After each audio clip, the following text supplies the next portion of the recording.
much going on in this bar of soap. I have combined Ocean Beach soap with Love Heart soap to make a lovely tropical Valentine's Day themed soap bar. And believe it or not, I've come up with a name for this one. And actually, I think it's pretty good. It's not terrible like my other names. Oh, I've built it up now and you're all going to think it's terrible. And honestly, I was so pleased when I came up with it. I've decided to call this bar Love on the Beach. Honestly, I'm so terrible at names. So what I've done for this bar is do a beach layer with some poppy seeds in it for exfoliation. And then the beautiful ocean layer on top of that. And then instead of doing a sun embed in the sky, I've decided to do a heart. I mean, I've never done this before, so we'll see what happens. And because it's Valentine's themed, I decided to do like a red sky at night kind of moody sky.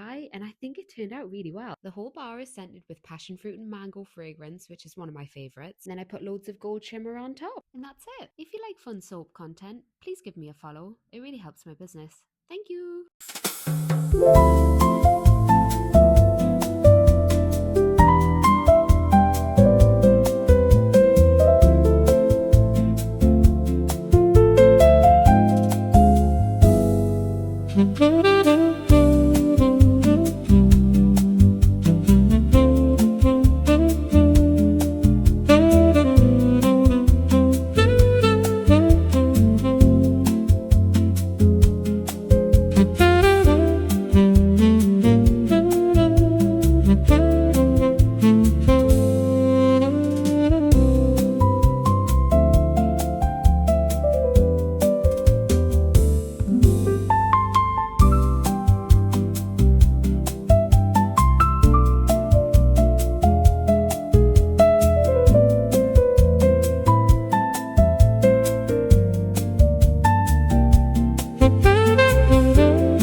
let's make our Pretty in Pink soap, which is part of our new Valentine's Day collection. This soap is 3 layers with 3 different shades of pink, and I made sure to pour the soap on top of each other when it wasn't fully set to give it a fun design. And I naturally colored this soap with rose kaolin clay, which can help to soothe irritated and inflamed skin, and it can also help to remove excess oil as well as tone and tighten the skin. And I scented this soap with a blend of rose and ylang-ylang essential oils, which complement each other so well. It's floral and soft and just perfect for this soap. And then on the top layer, I sprinkled on some pink Himalayan sea salt and dried cranberry seeds for no specific reason other than they're pink and go well with the theme of this soap. But these toppings are a great additive because they can help to gently exfoliate the skin, and pink Himalayan sea salt specifically can help to absorb dirt and toxins. And we are having a full soap restock as well as launching our Valentine's Day collection tomorrow, January 25th at 3 p.m. Eastern Standard Time. We will also be turning our Valentine's Day soaps into a bundle, which will be perfect for gifting to any special person in your life, or maybe you just want to treat yourself. And I would love to know how you guys think this soap turned out, and I can't wait to know what you guys think of our new Valentine's Day collection. I am so excited to share it with you all, and make sure you set a reminder so you don't miss it.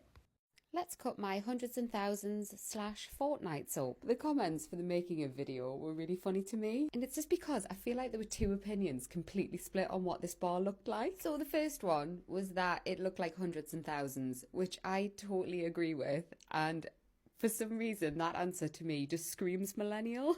And then everyone else that were like, yes, it definitely looks like something off Fortnite, which I tried Googling afterwards, and all that come up for me was a multicolored piñata.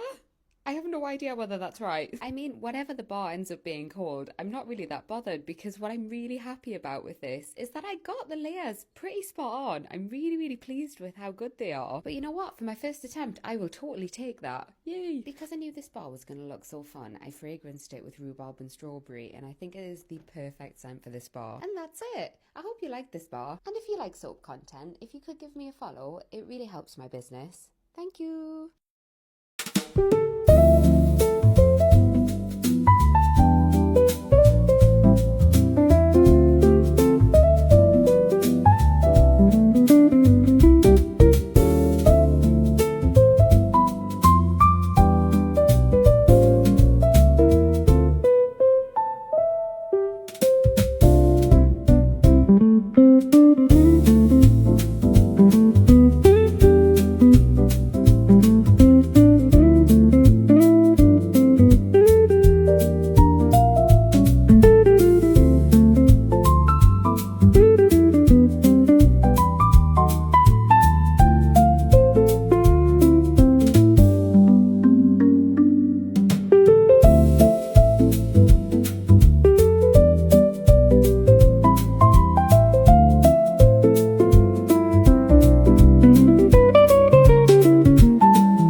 first things that come to mind when I think about the spring season is having a picnic next to a pond or lake and seeing all of the fresh flowers start to bloom. So that's what this soap was inspired by. And it is just so beautiful on a rainy spring morning watching the raindrops splash into the pond. And so this is our rainy pond inspired soap that is a part of our new spring collection. This soap is made with yellow Brazilian clay, which is how I naturally colored the bottom part of the soap. And then I also added in some indigo powder, which is how I achieved this gorgeous deep blue shade, and I drizzled it on top to resemble raindrops in a pond. And these two ingredients can offer anti-inflammatory, antioxidant, and antibacterial properties. And then lastly, I sprinkled on some dried jasmine petals to look like flowers floating on the water. And then I scented this soap with a blend of patchouli, jasmine, bergamot, and geranium essential oils. This combination creates a fresh, earthy scent that feels like walking outside after a spring rain shower with gentle floral notes and a light touch of citrus in the air. And this soap, along with the whole spring collection and all of the other soaps in our shop, will be available this Saturday, March 21st at 3 p.m. Eastern Standard Time. There are 4 soaps in our spring collection. This is Rainy Pond, we also have Tree Moss, Sunny Honey,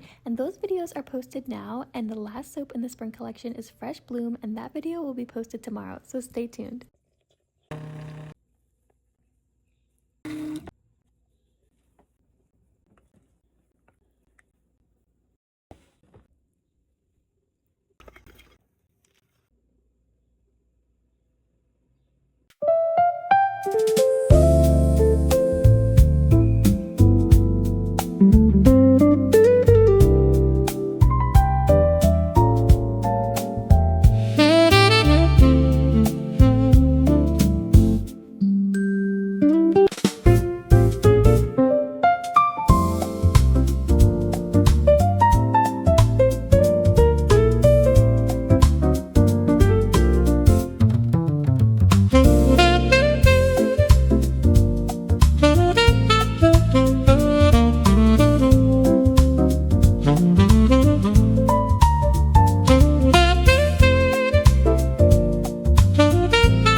Straight soap layers are impossible. No, they're not, and I'm going to teach you how to get them perfect. What you're going to do is you're going to take your batter and your soap recipe, and you're going to divide it by however many layers you want to make. So in this soap, I'm going to do 3 layers. So I've taken my soap recipe and I've divided it by 3. And what you're going to do is you're going to let each layer set up before you pour the next one. So right now, my first layer is setting up and I am mixing my second layer together. This is our beach house soap, so I'm going to do a bit of like a watery ocean waves in the middle. So as you can see, my first layer is it's set up now. It's been sitting for maybe, 15, 20 minutes while I was prepping the next layer, and you pour it on and you're going to get perfect crisp lines every time.